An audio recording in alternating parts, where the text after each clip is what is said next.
Josephine's Restaurant and Catering. We offer lutong bahay Filipino dishes and desserts. Try our crispy pata, lumpiang Shanghai, pancit palabok, rellenong manok, and many more. We serve halo-halo, leche flan, and other traditional Filipino desserts. For events and special occasions, Josephine's also offers catering services and takeout party trays.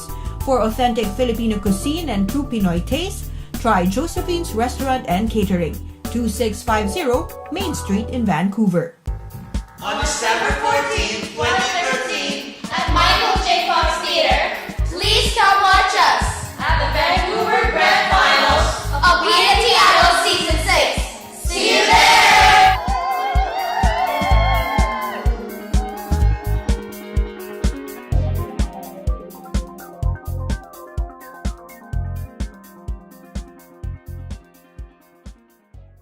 Balitang Vancouver is brought to you by Brayfort Media Group.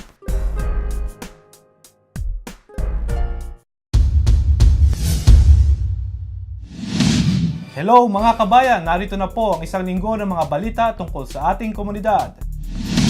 Mga isyong malapit sa puso at nakakaapekto sa buhay ng mga Pilipino. Ako po si Franco Teleg.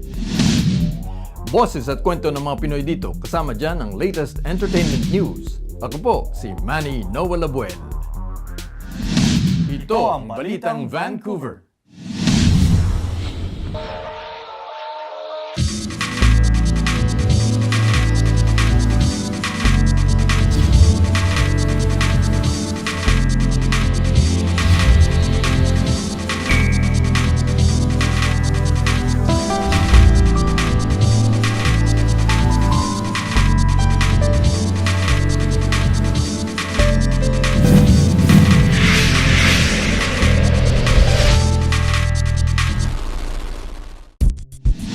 Mga bukod-tanging leaders sa komunidad, kinilala sa Maharlika Awards.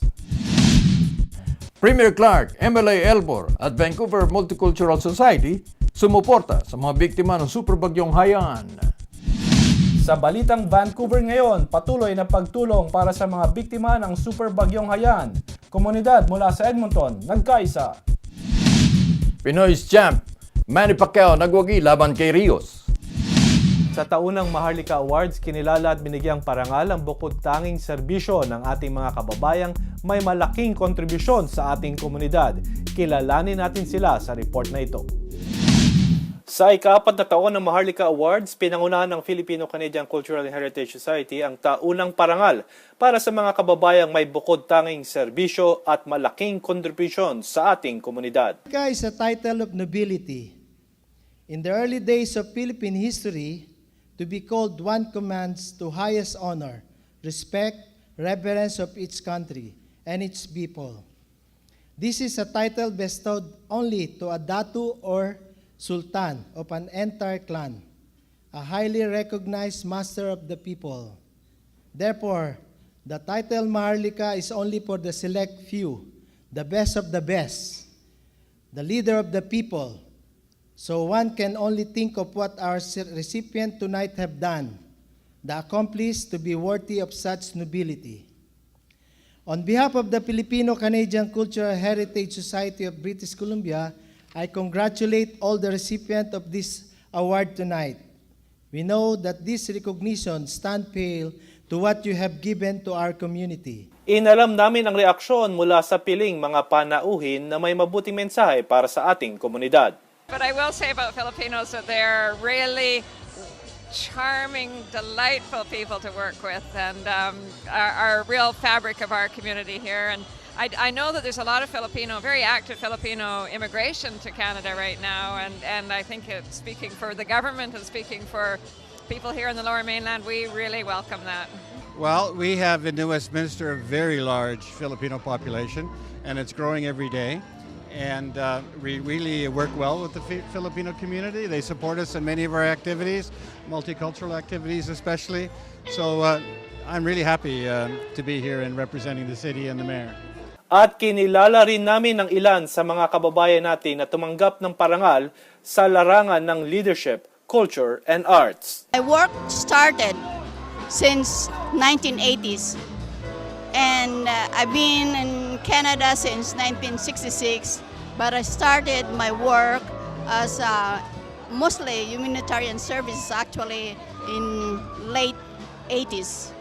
And I was the president of Circulo Ilonggo for 2 years consecutive.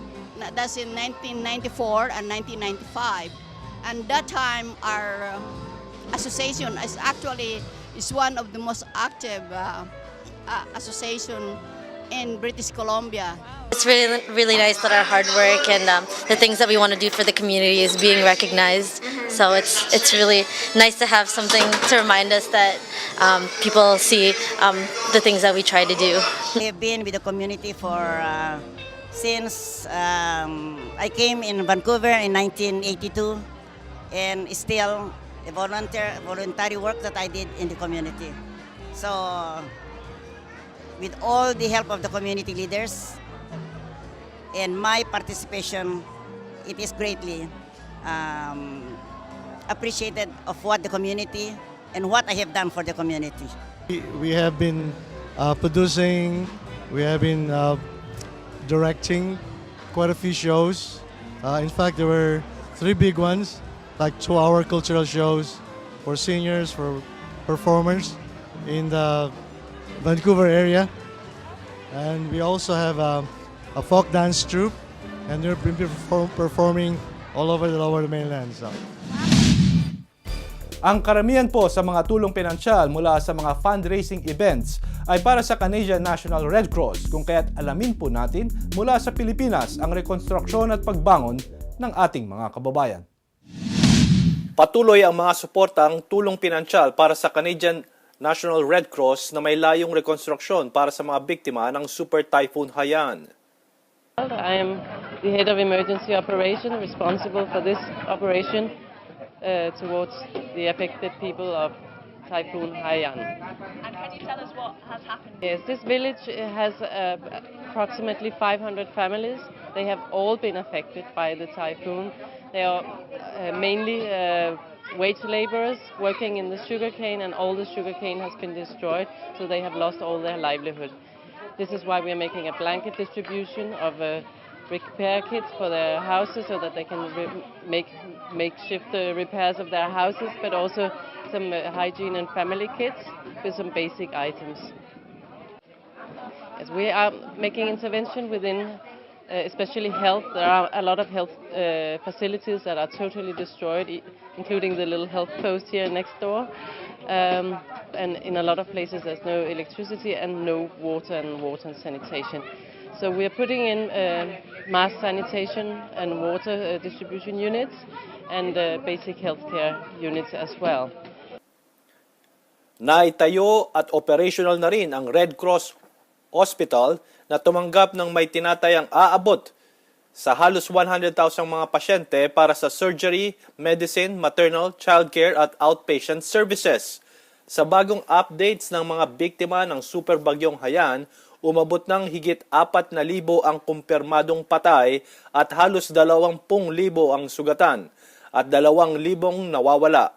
We're putting in a small basic healthcare hospital in Ormoc, in one of the worst affected areas, with surgical capacity.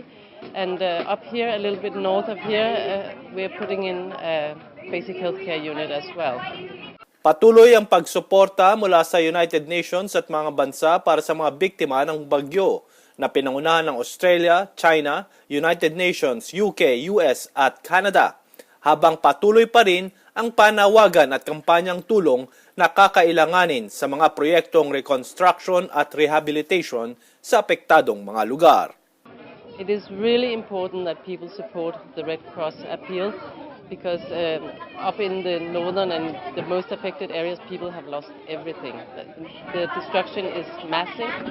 Health institutions are destroyed. People have lost their livelihoods, their dwellings, their houses.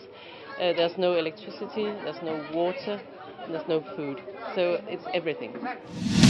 Halos umabot sa $30,000 ang paunang kontribusyong ibinigay ng Rayfort Media Group and Friends sa Canadian Red Cross para sa mga biktima ng bagyong Haiyan. Dumating ang grupo ng Rayford Media Group and Friends sa Canadian Red Cross sa Lake City, Burnaby upang isumite ang perang nalikom simula na magsama-sama sila sa Rayford Studio noong November 12 para sa isang telethon. Ang halagang ito ay paunang kontribusyon sa Canadian Red Cross. Hindi naman maitago ang kagalakan ni Gigi Gray, Ricarce at Ray Fortaleza, President CEO ng Rayford Media Group. Pasalamat ako sa mga kaibigan natin, especially kay Gigi, kay Salve Dayaw, kay Bambi Maghirang, si Mr. Mercado. Papasalamat kami sa kanila, kundi dahil sa kanila, hindi naman kami makakapagtawag sa maraming tao na ganito kalaking halaga na naipon namin. So, maraming salamat sa inyo at nagpapasalamat din kami sa mga tumulong sa mga kababayan natin na biktima ng typhoon. Di namin na-expect na yung first remittance natin ganito kalaki. So masayang-masaya kaming lahat sa grupo dahil sa total amount na nakuha natin. Maraming salamat ulit tulad ng sabi ni Ray dun sa mga tao na nag-respond agad nung tinawagan namin during our telethon. Talagang positive lahat na response nila, walang atubilin, nag-pledge agad ng kanilang donation. And then, nakuha agad namin by checks, pinick up namin. So, talagang nagtulong-tulong. So, maraming salamat sa lahat ng mga kaibigan namin at mga supporters. Nagpapasalamat ang Regional Manager ng BC Canadian Red Cross nang malamang dumating ang grupo na magbibigay ng donasyon para sa mga biktima ng bagyong Haiyan sa Pilipinas. This particular presentation, it brought warmth to my heart because I know how generous the community can be and I know how active and involved everyone is in their home community and all through the city. And so it really warmed my heart to know that this group was coming in today. It's very nice to see people and congratulate them on all the hard work they did. Nagkaisa ang mga kababayan natin na tulungan ang mga biktima lalo na't malawakan ang binsalang dulot nito. Because the Filipino population has come out every time there has been a major event, whether it's in the Philippines or not. For the Indonesian earthquake and tsunami, for India, for Pakistan, for China, for Japan, the Filipino community has always come out and been so generous.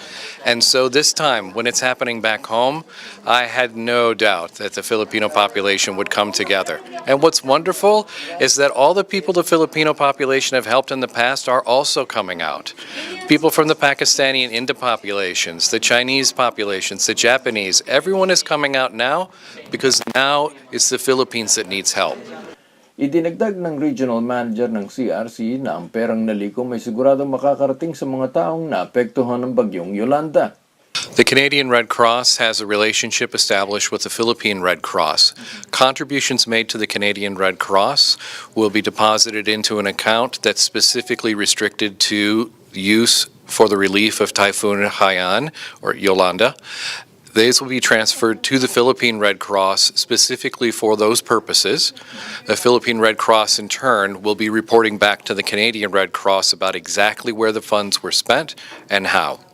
Ipinalawanag ni Christopher Libby na mas mahirap na mawala ang mga donasyon na galing sa Canadian Red Cross dahil sa higpit na mga prosesong dapat sundin ng mga tumatanggap ng pera na galing sa kanila.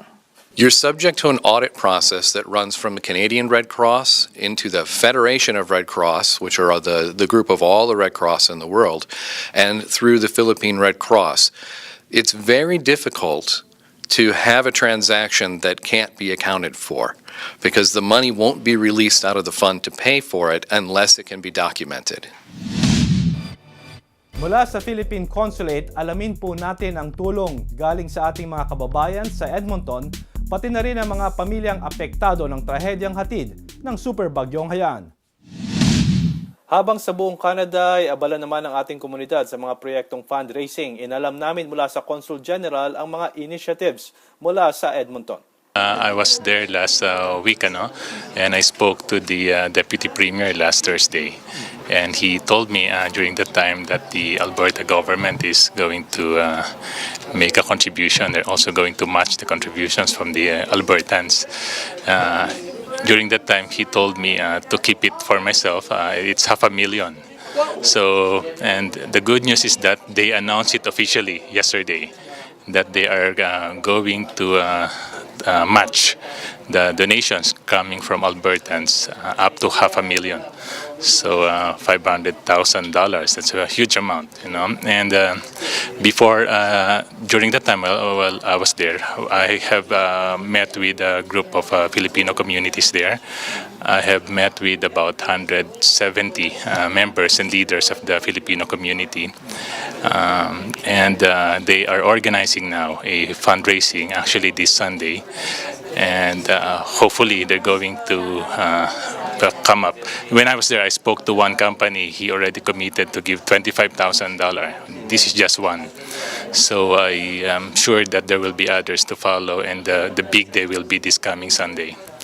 And there's also a similar effort being done in Calgary.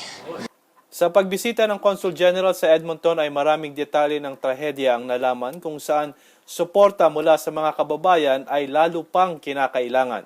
Of course, everyone is very sad about the incident, especially those who have friends and relatives.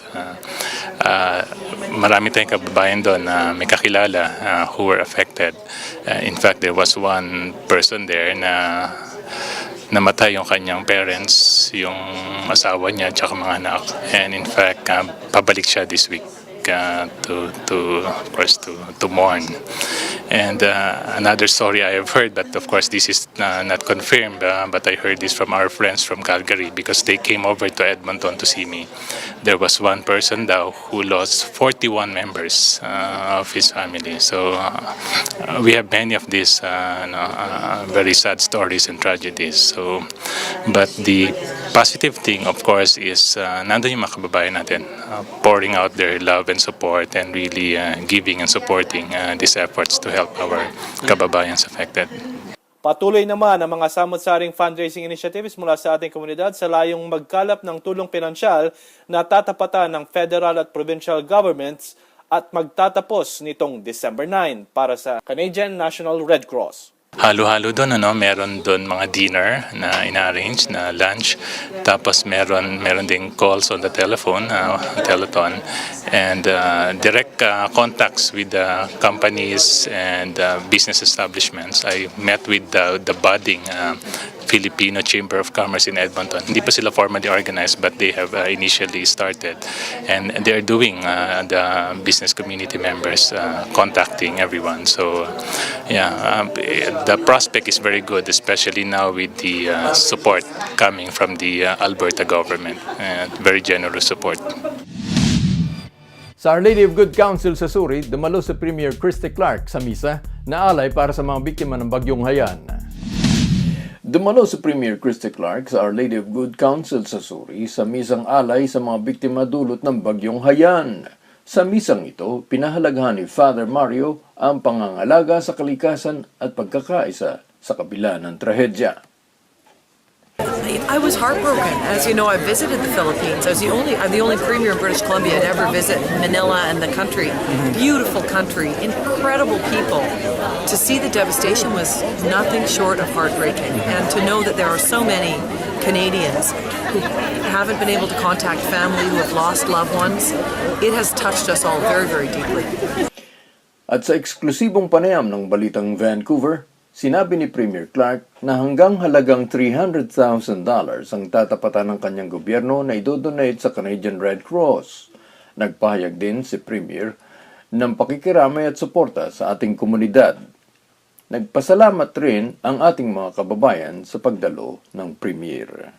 To take heart, to have hope, to have faith, to know that we are all together as British Columbians praying for everyone in the Philippines.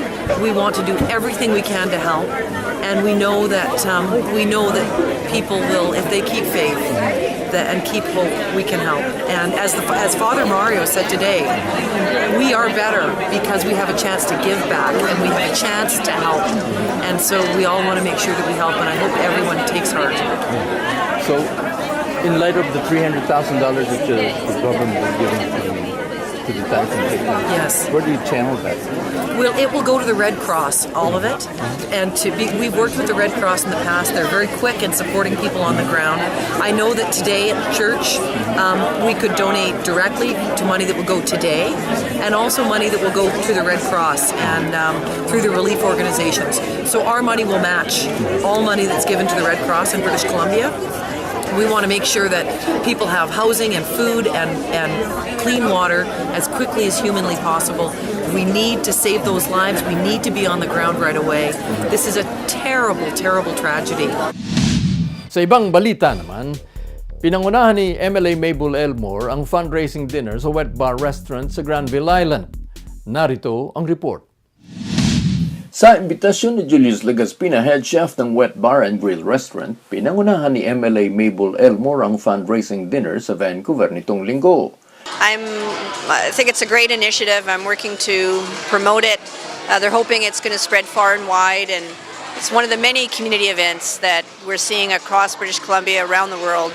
Really, communities answering the call of people in need in the Philippines. So I'm doing all I can to promote and encourage all communities and organizations to make an effort. Ipinaliwanag sa amin kung paano nagtulungan sila ni Chef Legaspina at MLA Mabel Elmore. It was all Julius. He's familiar with her, he knows her,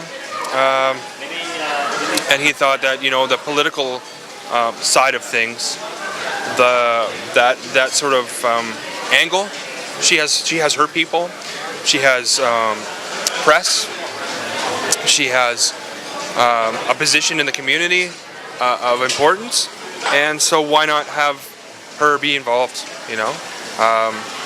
People look to her for leadership, and why not have her be involved? Ayon kay Chef Legaspina, pagtulong sa pamilya ng kanyang matagal na roommate noong araw ang nagbigay sa kanya ng inspirasyon upang gumawa ng ganitong fundraiser. Nagiba ang bahay ng pamilya ng kanyang kaibigan dahil sa storm surge. Dagdag pa niya, World Vision ang patutunguhan ng perang malilikom dito. Ang owner, nag-decide ng owner na nasa World Vision. Pag tumawag ko sa World Vision, which is lahat, agad, ayos agad. In a matter of 15 minutes, ayos agad.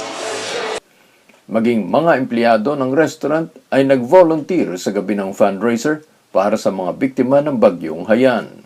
Well, what was in my mind is just to help out the less fortunate as much as we can. So any little thing that we could do, we tried our best. So, you know, talking to a lot of breweries that we have on our tap right now, trying to bring donations in, and whatever small little items that we can do to help, it goes a long way. Because every little bit counts, and we are very fortunate to be where we are right now, and to give to the less fortunate, just a small little thing we can do. Nagtatrabaho kami ngayong gabi na ito na lang kami, volunteer lang ngayong gabi, itong gabi lang na ito. Matapos ang isang oras ng fundraiser, ibinalita ni Legaspina ang resulta. For now, for the first hour, like over $1,000 for now. And then we close until 10, so it's pretty good turnout for now. And then there's still more people coming in, more friends coming in, and hopefully we're gonna reach our goal. Hindi naman nagpahuli ang mga kabataan sa kampanyang fundraising para sa mga biktima ng Super Bagyong Haiyan. Mula sa Vancouver Technical School, isang concert ang inorganisa na may 7 secondary schools. Nitong linggo, pinangunahan ng mga kabataang Pilipino sa Vancouver schools ng Vancouver Technical, Windermere, Templeton, David Thompson, Killarney, Tupper Secondary Schools at iba pa ang fundraising event para makatulong sa mga biktima ng Super Bagyong Haiyan. Amin na pag-alaman na bagamat madalian ay mabilis na nagkaisa ang mga kabataan sa tulong ng Vancouver School Board. Mabilisan po namin ginawa itong proyekto na to na pinangungunahan po ni Mark Reed na siya pong Fine Arts Department Head ng Vancouver Technical Secondary School at Acting Vice Principal Veronica Farnell ng Killarney Secondary School. Naisip po namin na para magkaroon po ng fundraising sa mga typhoon victims ng Pilipinas, marami pong mga bata ang pumunta sa amin. Mismong mga bata po ang nagsabi, Tita, we have to do something about this. So, inisip namin, let's make it big. So, nagsama-sama po ang maraming mga eskwelahan dito sa east side of Vancouver dahil karamihan naman po ng mga Pilipino ay nasa east side ng Vancouver dahil yun po yung affordable para sa atin. Inalam namin kung sa paanong paraan ito na organisa mula sa Vancouver School Board. A good friend and colleague, Veronica Farnell, who is an acting vice principal at Killarney, gave me a call and asked if I'd like to work with her on putting this together. So about a week ago, we made a decision that we would do this and started working on plans to involve what has now become 100 kids and 6 schools to participate tonight. And we have 600 seats, so we hope to fill the place and raise at least $6,000 then to send to the Philippines. There's a lot of hip-hop dance that's very popular with teenagers, especially Filipino teenagers. And there's some other vocal groups and some soloists and some really interesting, I think some interesting stuff going on. And a couple of rock bands then as well. Sa tulong ni Lani Baybay ay mabilis naman na nagtulungan ng mga kabataan na may 7 mga paaralan na sinuportahan ng Vancouver School Board. It wasn't really my idea per se, but we've been talking about what happened in the Philippines like a lot here at school because we have a big Filipino community at Vantech. And Mr. Reed, being honorary Filipino he wanted to help. So him and Miss Kilburn, our strings teacher, and Miss Farnell, they got together and phoned different schools and were like, we should do this concert. And this is the concert. Yeah. We hope to like get people more aware of what's happened in the Philippines, like back home, and to donate to what's happened, like to all the people like that's been affected by it. At sa Balitang Sports, tagumpay ang pagbabalik ng Pinoy's champ Manny Pacquiao ng talunin si Rios sa pinakaabangang laban sa Macau, China. Panoorin natin ang highlights at reaksyon mula sa ating mga kababayan. Pinakita ni Pinoy's champ Manny Pacquiao na siya pa rin ang tinaguriang Planet's classiest boxing fighter matapos sa shocking knockout loss kay Juan Manuel Marquez nang talunin sa unanimous decision si Bam Bam Rios sa pinakaabangang laban sa Macau, China. It was a good fight, Manny Pacquiao, number 1, he's back. Sa rounds 1 hanggang 12 na nagpatunay sa tiyak na comeback ng Pinoy's champ Manny Pacquiao bilang world's best boxing fighter. At dito po nagtatapos ang aming programa. Samahan niyo po kami muli sa susunod na linggo para sa latest news ng Pinoy dito sa BC. Ako po, si Manny Noel Abuel. Sa mabuting halimbawa, mas mabisa kaysa pahayag na dakila. Ako po si Franco Telek. Ito ang Balitang Vancouver.